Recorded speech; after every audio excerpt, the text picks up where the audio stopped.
This program is brought to you in partnership with the Central Bank of Nigeria.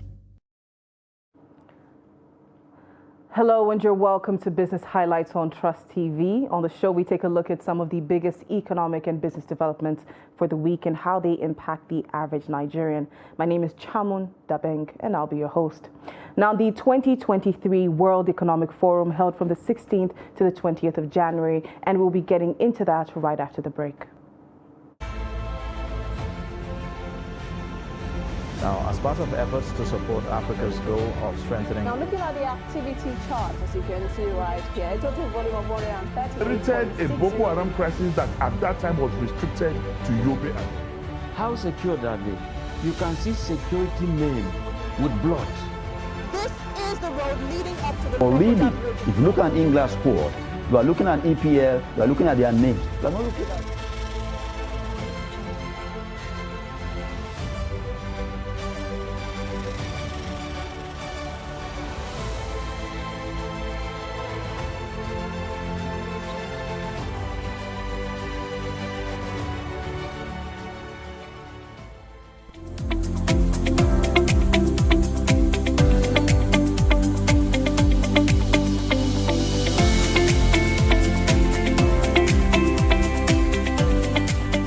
This program is brought to you in partnership with the Central Bank of Nigeria.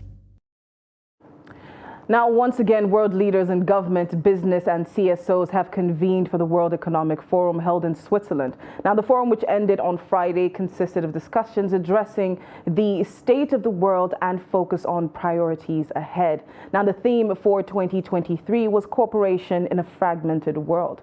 The Minister of Finance, Budget and National Planning, Zainab Ahmed, and MD of the International Monetary Fund, Kristalina Georgieva, both spoke during the World Economic Forum. Let's take a listen.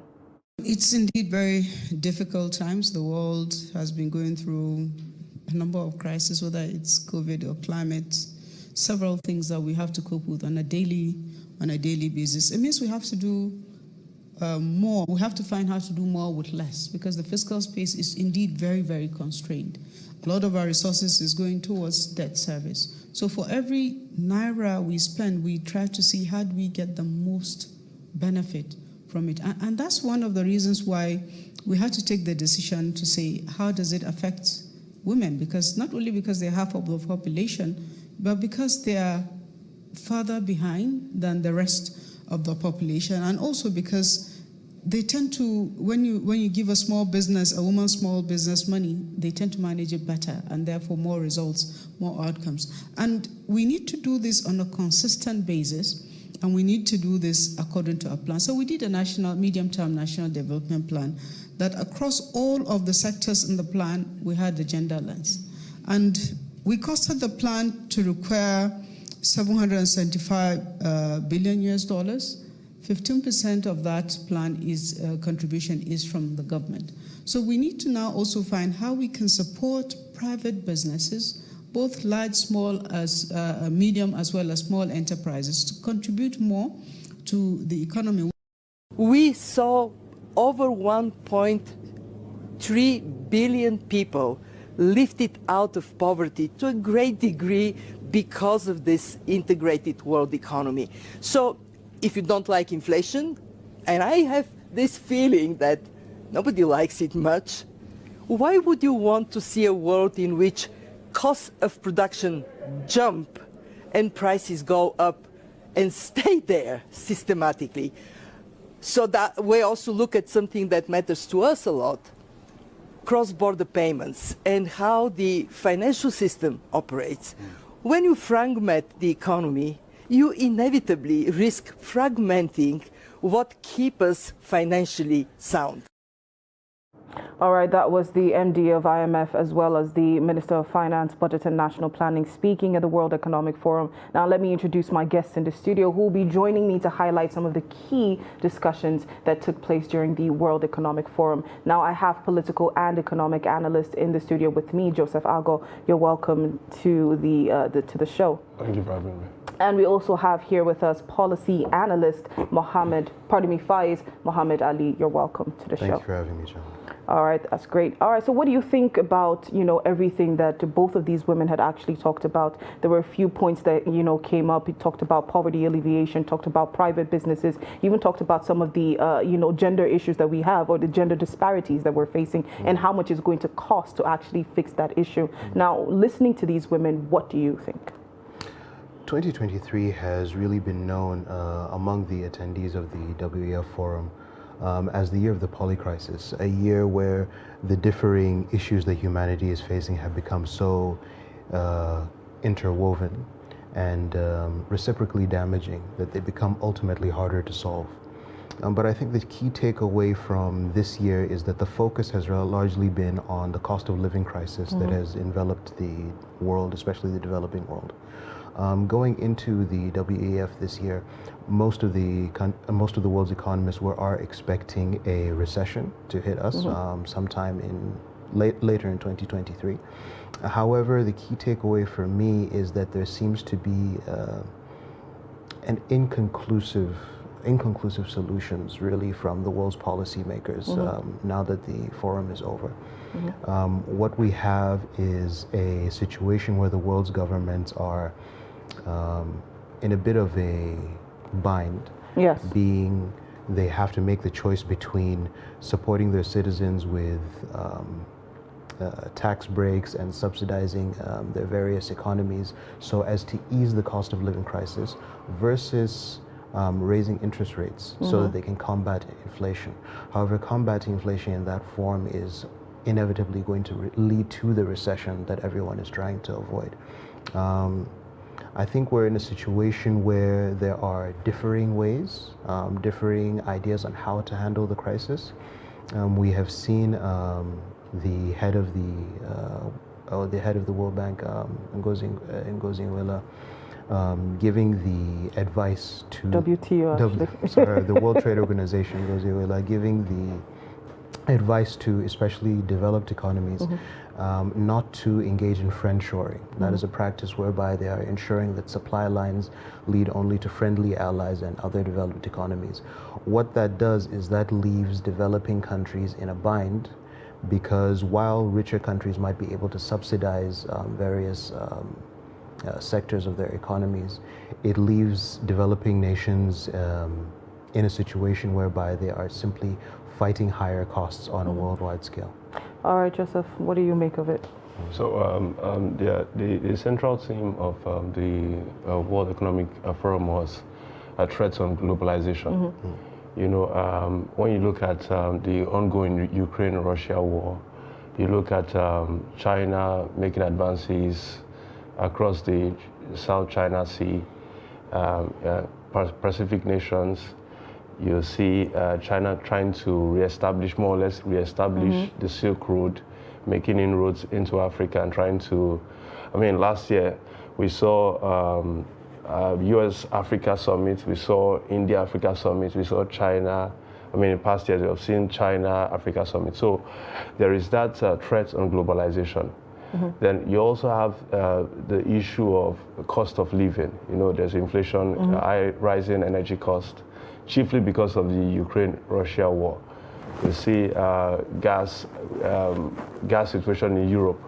You see Germany going back to coal as a source of power. You see the wheat crisis. Of course, it's predicted that we're going to see the full extent of Ukraine not able to fulfill its own quota of supply of wheat.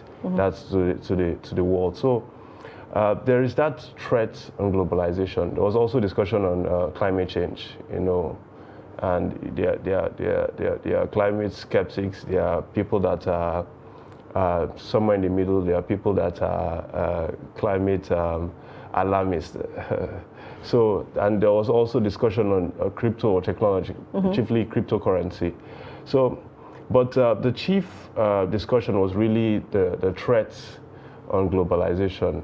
You know, and for me, looking at it from Africa as a Nigerian, I don't know what real takeaways any African nation is getting from this entire discussion. So because really, Africa has just taken a back seat in many of these global discussions. You know, Zelensky, for example, like last year, there was so much focus on trying to raise funds for the ongoing Ukraine war, but there was little to no attention really on the poverty issues in Africa, especially in sub-Saharan Africa.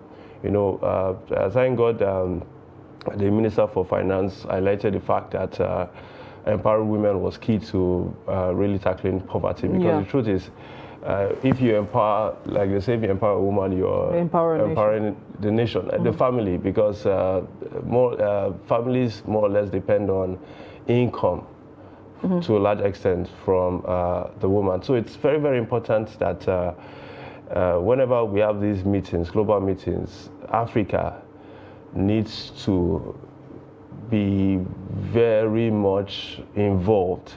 And we should not go there trying to go with the wind or go with the trend. We should really see how much of these global discussions really affect us. And when we see that the issues that are very particular to us are not being discussed, we should try as much as possible to put our feet down. I like the fact that you say, you know, issues that are very particular to us are just being avoided. Now, the question in all of this really is, where does this leave Nigeria as a nation? We have so many things that are going on when it comes to, you know, global inflation. We really felt the brunt of it. We saw it in our own CPI figures. We saw it in the rise in multidimensional poverty within Nigeria. Where does this leave our country? Because we're looking at a global recession. And Nigeria's economy has not been the strongest, of course. So let me start off with you, Faiz. Well, you see, I would argue that what we see now is that it's not that Africa's problems are not front and center, it's simply that Africa's problems are not priority. And they're not priority simply because the issues that the global economy is facing are being faced on multiple fronts. The world's financiers, mainly situated in Europe and North America, even with China right now, are coming off a very long period of stagnation, resulting from issues that we've had with COVID supply chains. And so the priority has been shifted from focusing on those problems and trying to ensure that inflation in the Western industrialized world stays between 1% and 2% as the year moves forward. And that means that attention has shifted from developing economies to developed economies as they try to shore up their own bases. What we've seen over the past several months really is volatility. Volatility in terms of prices, volatility in the oil market, volatility in terms of the monetary policies that the CBN has put in place. And what we can see now coming into the end of January is a little bit of an easing with regards to inflation, and that easing is due to actually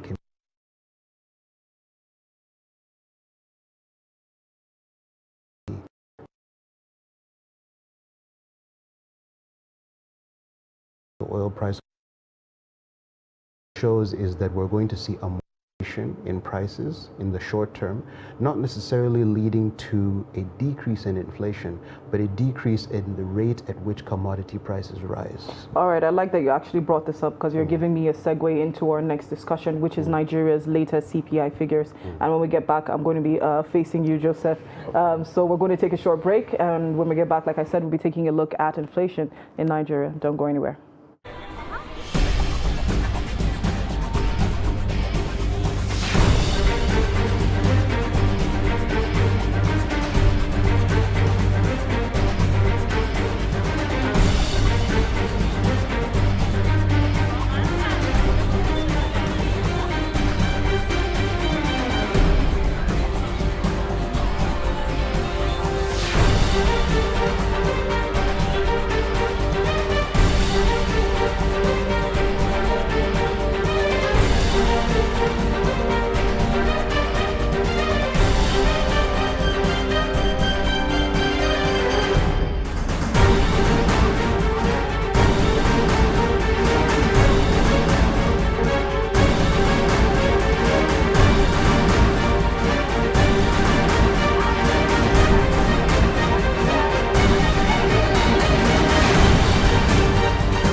documenting the Nigerian story.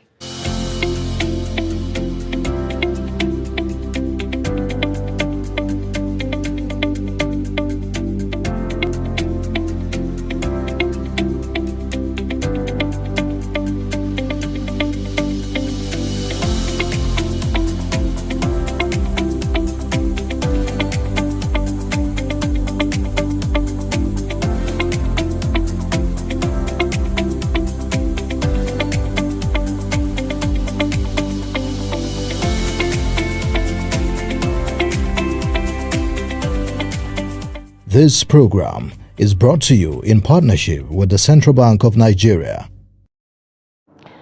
You're welcome back to Business Highlights on Trust TV. My name is Chamun Dabeng and I'm still here with policy analyst Faiz Mohammed Ali, and we're also here with Joseph Ago, and he's an economic and political analyst. Now, we are taking a look at Nigeria's inflation rate. Now, after 11 long months, Nigeria finally got, should I say, some good news? Is that what I can use at this point? Because there are so many questions around it. Well, according to the National Bureau of Statistics, Nigeria's consumer price index declined from 21.47% in November to 21.34% in December 2022. Now, this basically negates every prediction that many economists gave last year. We expected to see another hike in the inflation, but no, we got a drop, and in December no less, which is usually a month where we normally see a spike. Yeah. Now, Faiz here gave us a couple of reasons as to why this could have happened. Do you agree? What do you think? Is it even possible to sustain this decline? I think this drop is marginal. We're still in very much hot water, so. And for me, it's good on paper, but in reality, the situation is very bad. And of course, I mean, inflation can drive down, but the question is, do we have the necessary ingredients in place to really ensure that these downward trend continue? The answer for me is no, because the fundamentals are very much in place in such a way that Nigeria, it looks, I mean, looking into the future, there's the potential that inflation would rise. And given the fact that we're in a year where it is predicted that a third of the world economies will go into recession, I don't see how we can sustain this. All right, Faiz, I saw you shaking your head a little bit. Now, what are your comments on this decline? I do think that, especially in the last 2 months, there have been inklings that there would be a slight easing of the consumer price index and specifically of commodity prices in the short term. However, as we move into the next year, we're going to start to feel the full brunt of food shortages on a worldwide scale. And that is going to have a concomitant effect on commodity prices in Nigeria specifically. So I do think while the policies that are going to be in place, that have been in place, are going to result in slight easing over the next couple of months, it's going to be very difficult to see any real change in the long term, especially because we're still in a period of volatility regarding the political situation, regarding the upcoming election, regarding the economic policies that are currently in place through the CBN. So we're going to see a little more volatility as the year goes by, but from time to time, the moderation of prices is also going to be a factor that we will deal with. Moderation of prices. Well, oftentimes when we see this type of inflation anyway, we usually have cases where, prices of things just go up and they just stay stagnant. They never really come down. So when you say moderation of, in prices, in which area are we looking at? Because it might not be food. No, it might not be food. Specifically, we're looking at moderation in prices on a macro scale. So that might not necessarily mean that prices go down, but prices do stay stagnant for a particular period in time before inflation rises again. All right, anyway, let's talk a little bit about energy prices anyway, because right now we're looking at diesel, which is about 900, 1,000. PMS, we don't even have a unified price anymore. Some places are selling at 400, some places are selling at 350, and it's just a mess when it comes to this. Now, what is the impact of this? How does this affect us in the long run? Of course, energy prices would definitely drive inflation. As a matter of fact, the cost of energy is at the heart of inflation.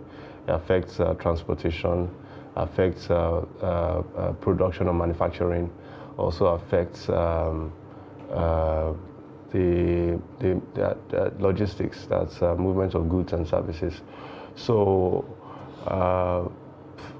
there was the rumor that the government secretly increased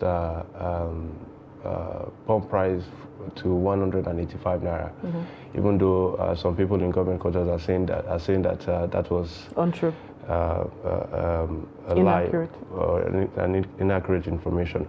But the truth is, like I've said previously, we are just trying to paper the cracks. There are structural issues that we have very much ignored all these years, and they are coming to haunt us.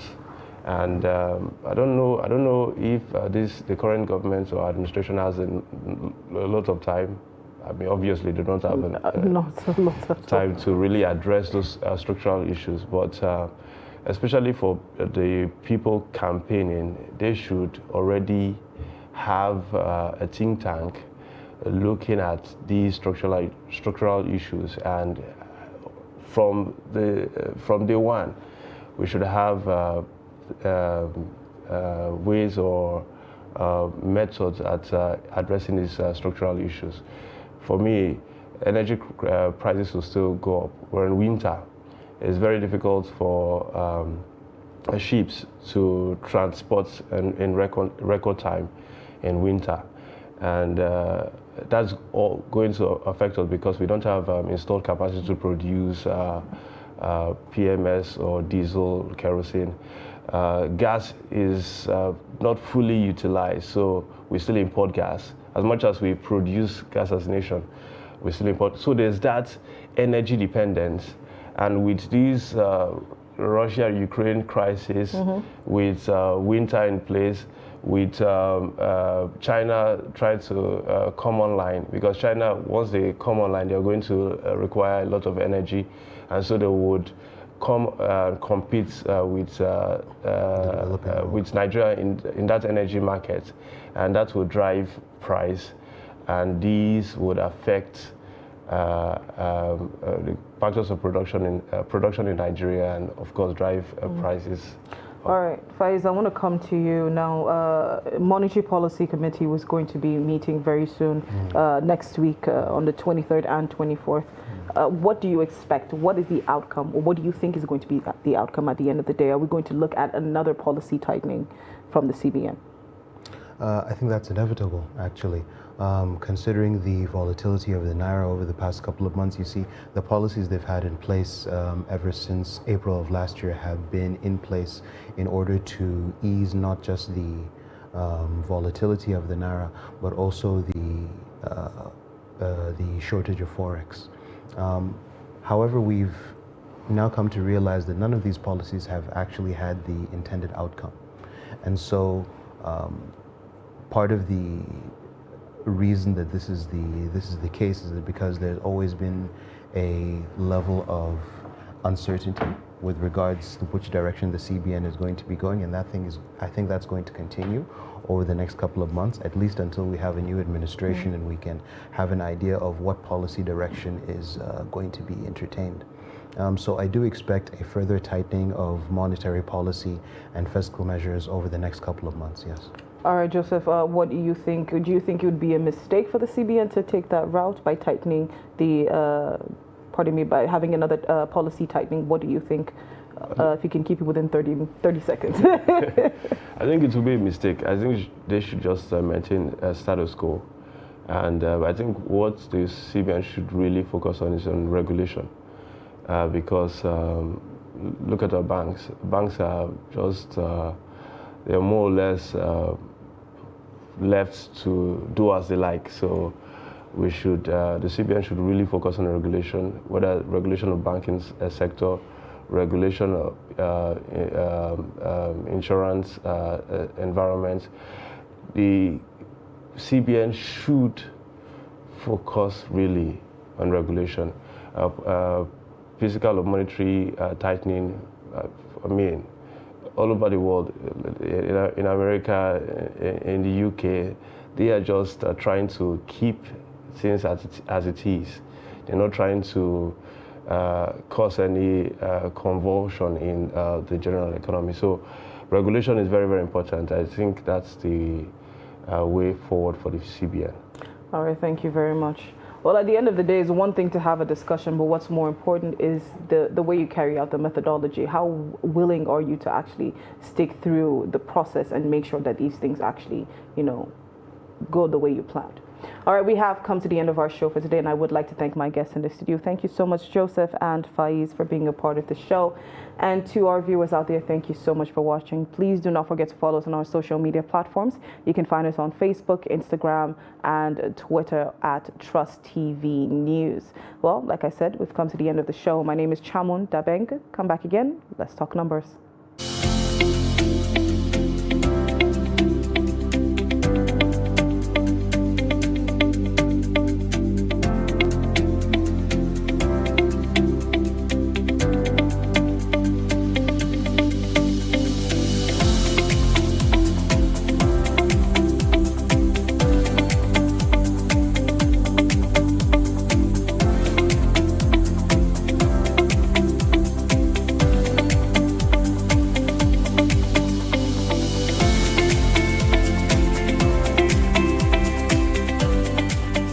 This program is brought to you in partnership with the Central Bank of Nigeria.